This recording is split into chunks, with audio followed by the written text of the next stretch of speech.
Um grande abraço a todos, é um prazer muito grande compartilhar algumas informações com os nossos amigos e interessados e ligados ao setor de produção de florestas. Eu me propus a conversar hoje sobre a produção de multiprodutos obtidos da floresta. A silvicultura tradicional brasileira,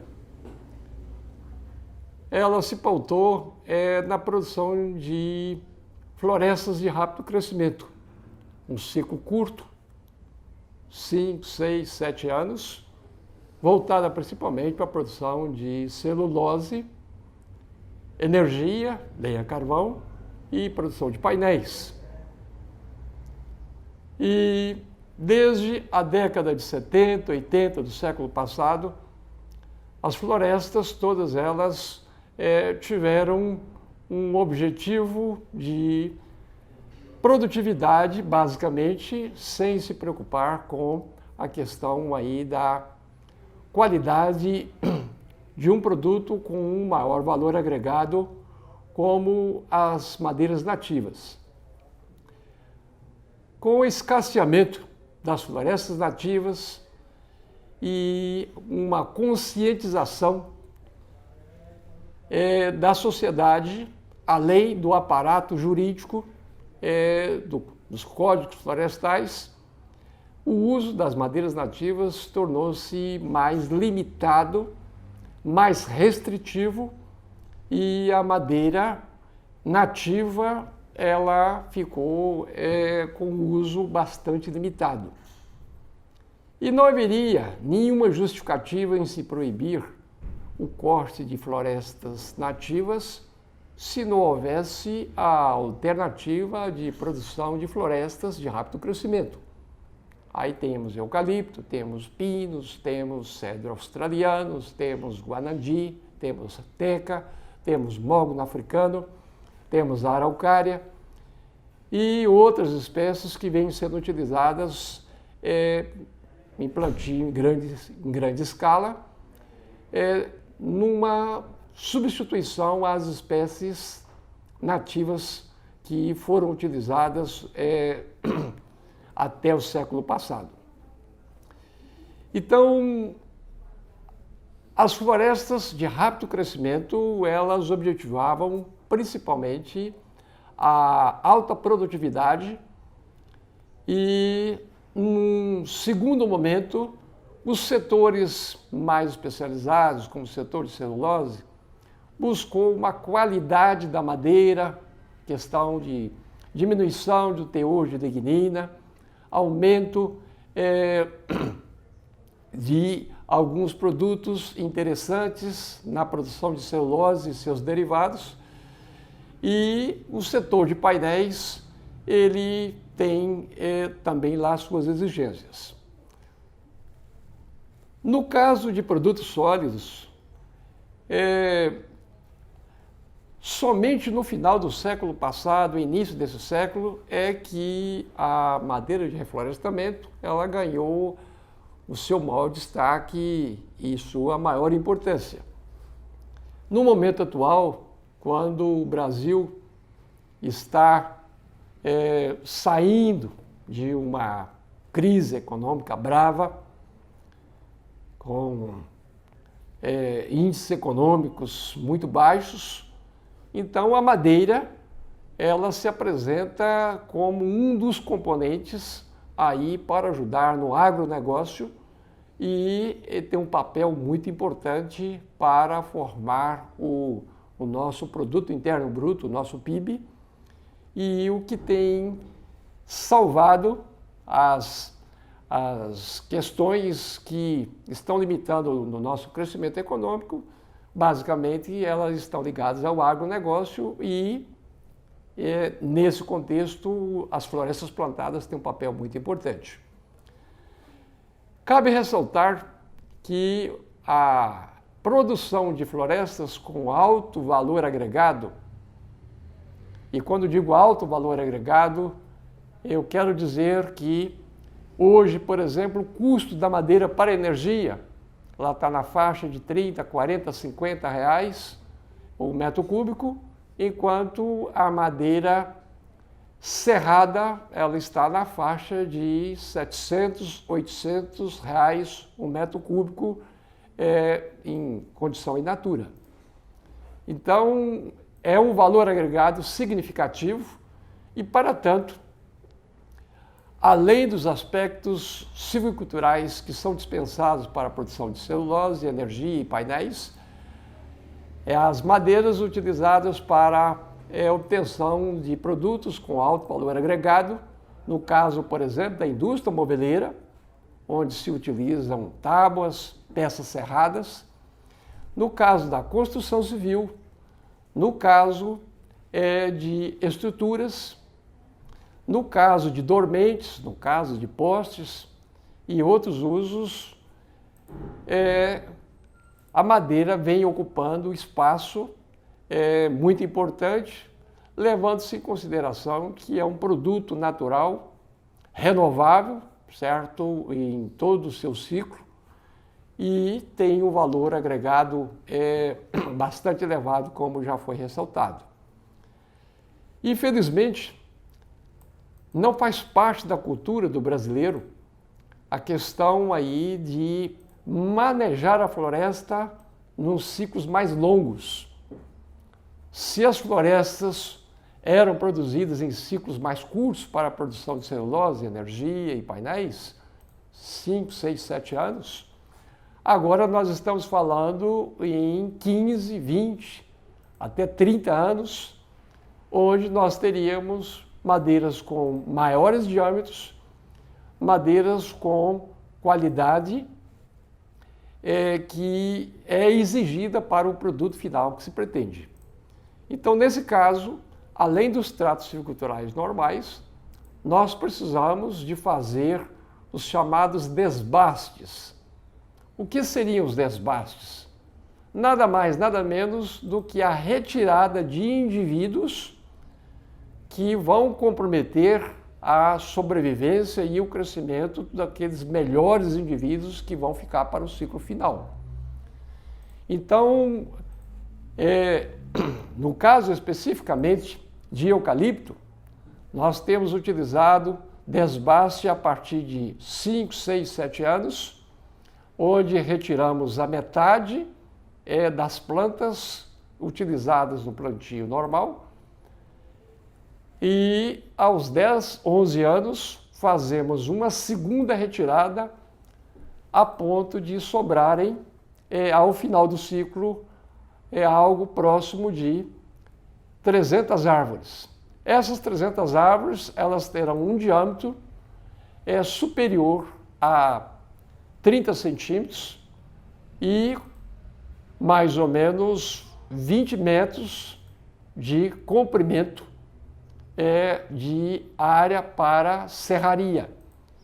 Então, essa madeira serrada, ela pode ser utilizada, como já foi falado, na construção civil, na fabricação de móveis, e aí, é claro, é um material de altíssimo valor agregado quando comparado com as florestas de ciclo curto.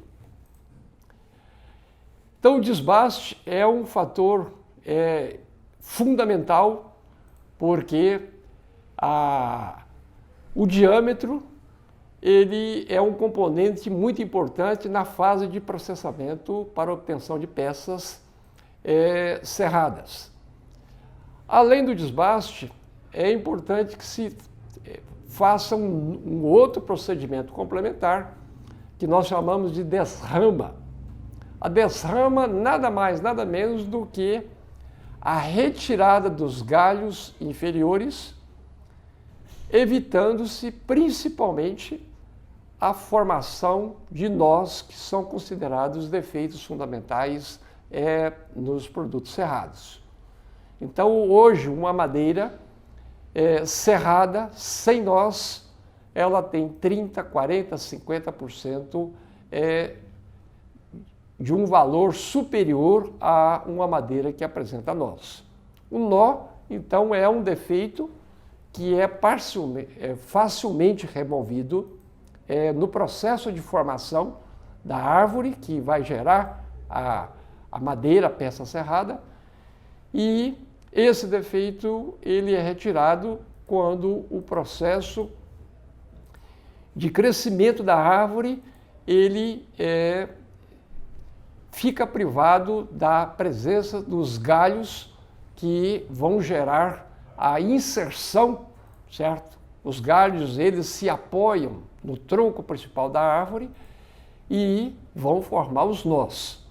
Ao ser a madeira, esses nós eles vão reduzir a qualidade, reduzir o preço e reduzir o uso, dependendo do produto final que se pretende.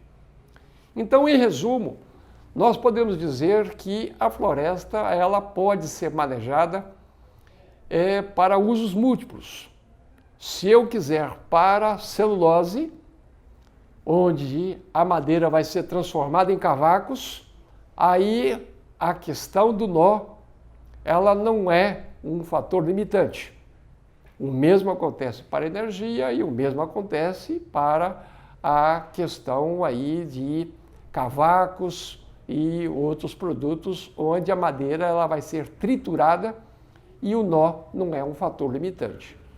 Mas no caso de laminados, seja peças faqueadas ou peças laminadas para fazer o compensado, aí é importante que a madeira não apresente nós, justamente para ela ser mantida na qualidade original que se pretende. Manter a cor, manter o padrão, manter a disposição das fibras, um material de alta qualidade. Esses produtos de alto valor agregado, eles são muito importantes porque eles substituem outros produtos que estão no mercado e que são muito mais restritivos do ponto de vista ambiental. Se nós compararmos a madeira com ferro, alumínio, plástico e outros similares, a gente pode perceber que para se chegar ao produto final, eu tenho um gasto de energia considerável. E no caso da madeira, o processo de consumo de energia, ele é próximo de zero, porque além do processo de sequestro de carbono no crescimento da árvore, a quantidade de resíduos que é gerada no processamento, essa quantidade de resíduos ela é insignificante e ela pode ser aproveitada até como sistema de energia, ajudando na economia do processo. Talvez uma pergunta, um questionamento importante pudesse ser feito. Quais são os elementos importantes para se chegar a um produto de alto valor agregado? Bem, tudo começa da base genética do material que foi utilizado. Seja através de semente, hoje pouco utilizado, porque a maioria dos plantios, a maioria das situações, se utiliza material clonado, com alta seleção genética, mas tudo começa da base genética, da seleção, certo? De um material que já foi testado e tem as propriedades desejadas para o produto final.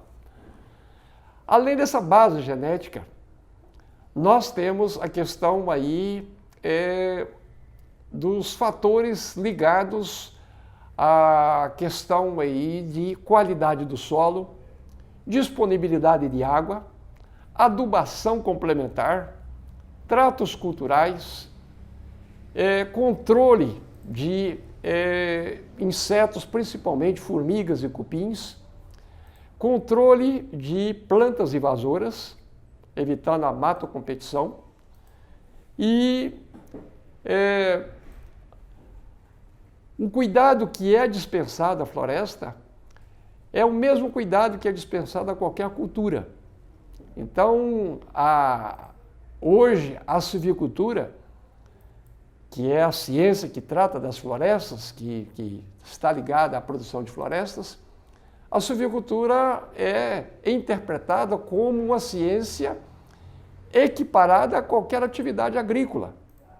Então, os mesmos cuidados que são dispensados à cultura de grãos, milho, soja, feijão, certo? Esses mesmos cuidados, eles são dispensados ou deverão ser dispensados na formação de florestas. Então, é ter uma muda de boa qualidade, boa procedência, aí um bom preparo de solo, uma adubação adequada, um controle de insetos, controle de doenças, um controle de plantas invasoras e dedicar os tratos culturais para que a floresta cresça sem perturbações de elementos que entram em competição com o desenvolvimento da floresta. Então, o crescimento das plantas ele é fundamental para se ter uma madeira na qualidade que se pretende. E hoje um fator importante a ser considerado é quando se analisa a questão de produtividade, não é a área plantada. A título de exemplo, nós podemos dizer que o estado de Minas Gerais, por exemplo, ele tem uma área plantada quase 40%, 50% a área plantada do estado de São Paulo. No entanto, a qualidade das florestas existentes no estado de São Paulo, em função do solo, em função da maior quantidade de chuvas, em função da alta tecnologia que é utilizada, embora tenha uma menor área plantada, ela tem um maior estoque, uma maior quantidade de madeira estocada por unidade plantada. Então, Minas Gerais tem mais ou menos 1.400.000, 1.500.000 hectares, São Paulo tem 1 milhão. Mas São Paulo, apesar de ter uma menor área plantada, ela tem um maior estoque de madeira, uma maior quantidade de madeira disponível e, teoricamente, uma qualidade de madeira adequada aos usos finais para os quais ela foi plantada, notadamente a questão de celulose e painéis, onde estão localizadas grandes empresas. Poderíamos argumentar que, no caso, a maior quantidade de florestas plantadas no Brasil ainda é de eucalipto. Outras espécies estão entrando no mercado, certo? No caso a iateca, no caso o guanadi, no caso o cedro australiano, no caso o mogno africano. Mas é necessário que as pesquisas, que se façam muitas pesquisas para que se confirmem os resultados no sentido de se obter um produto de alta qualidade e que esse produto seja aceito pelo mercado como produto que vá atender às necessidades para o uso final ao qual ele foi destinado. A gente não quer entrar no mérito em relação à questão aí se a espécie é nativa, se a espécie é exótica, porque essa discussão, esse tipo de discussão, para nós hoje já é ultrapassado. Não resta nenhuma dúvida de que nós nos aproveitamos dos conhecimentos, das informações que são geradas em outros países, e hoje o eucalipto ele é plantado em mais de 100 países no mundo. Então, hoje, sendo uma cultura bastante difundida, bastante conhecida, e nós temos inúmeros trabalhos relacionados a tanto a fatores ligados a plantio, como fatores ligados a manejo, como a fatores ligados à produção, colheita, usos. Então, hoje, o conhecimento sobre o eucalipto é um conhecimento já bastante consolidado. Essas outras novas culturas ainda dependem, certo, de confirmação, de repetição, de experimentos, de pesquisas para dizer sobre as necessidades de adubação, sobre os inimigos naturais, sobre as necessidades da cultura, e nós não podemos extrapolar qualquer informação de outro país, de outra região, para a região que nós pretendemos implantar nossa cultura. O que é bom para os Estados Unidos não necessariamente é bom para o Brasil e vice-versa. A teca, ela tem a sua origem lá no Extremo Oriente, é muito boa para lá. Aqui no Brasil, as experiências com teca estão resumidas quase aos estados de Mato Grosso, Pará e alguns outros poucos estados, mas as experiências, por exemplo, em São Paulo, Minas Gerais, o sul do país, a cultura da teca ela tem suas limitações. A mesma coisa vale para as outras espécies. Então são espécies exóticas, e isso aí eu não gostaria de abrir questionamentos, porque essa discussão já está ultrapassada, porque a cultura ela tem limites ecológicos, mas ela não tem limites geográficos.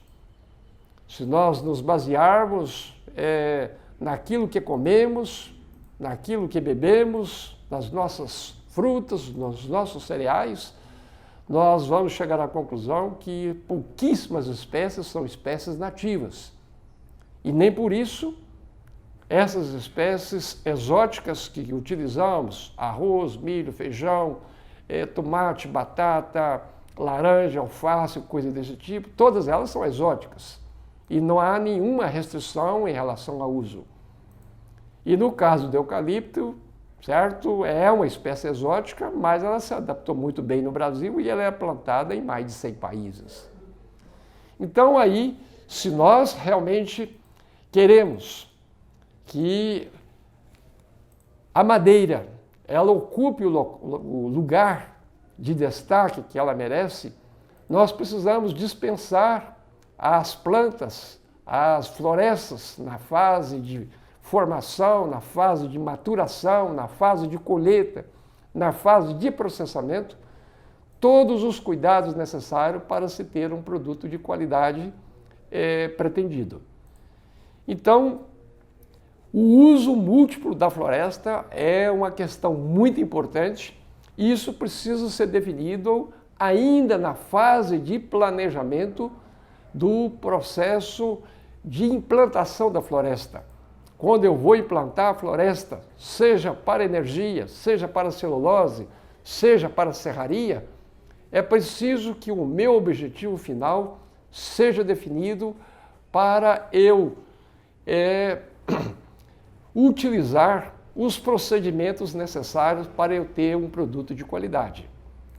Então não adianta eu colocar uma densidade muito grande de plantas numa determinada área, porque a natureza vai me dizer que a quantidade de produtos disponíveis pela natureza, seja nutrientes, seja questão de luminosidade, seja questão aí de necessidades para a planta crescer, elas são limitadas em função das condições locais. O homem, ele dispõe de algumas tecnologias que podem alterar aquilo que a natureza fornece de condições naturais. Mas existe um limite que o homem não tem como ultrapassar esses limites para fazer com que a floresta ela consiga produzir mais do que o o que é definido pela natureza.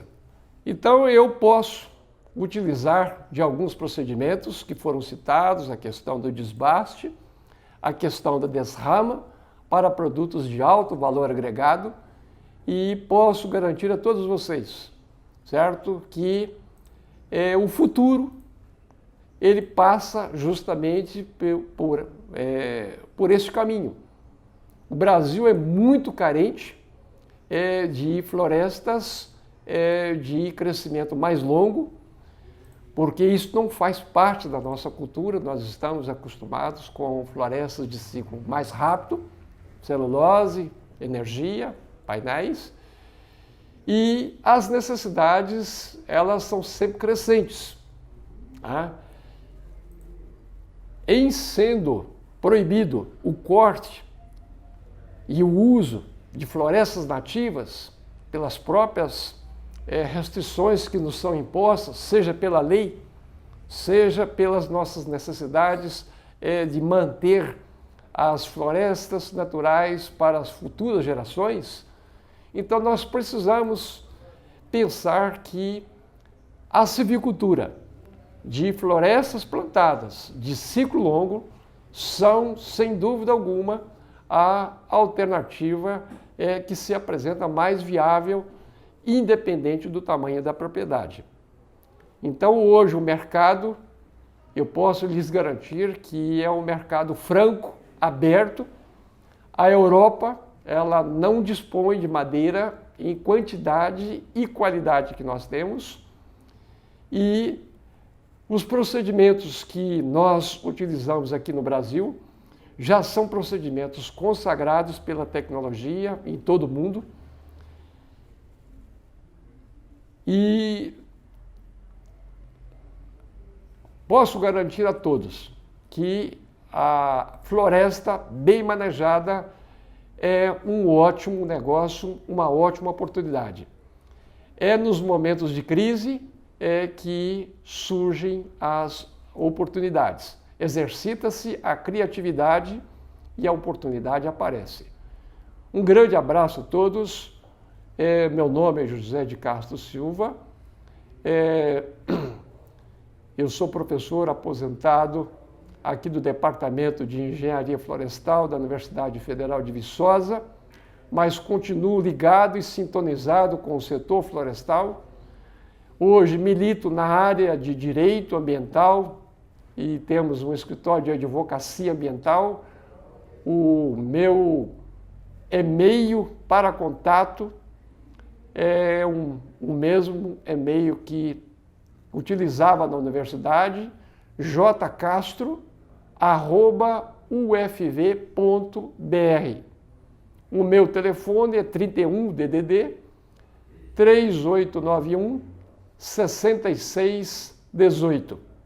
Eu estou à disposição de todos vocês naquilo que me couber, e agradeço muito a oportunidade. Um grande abraço a todos.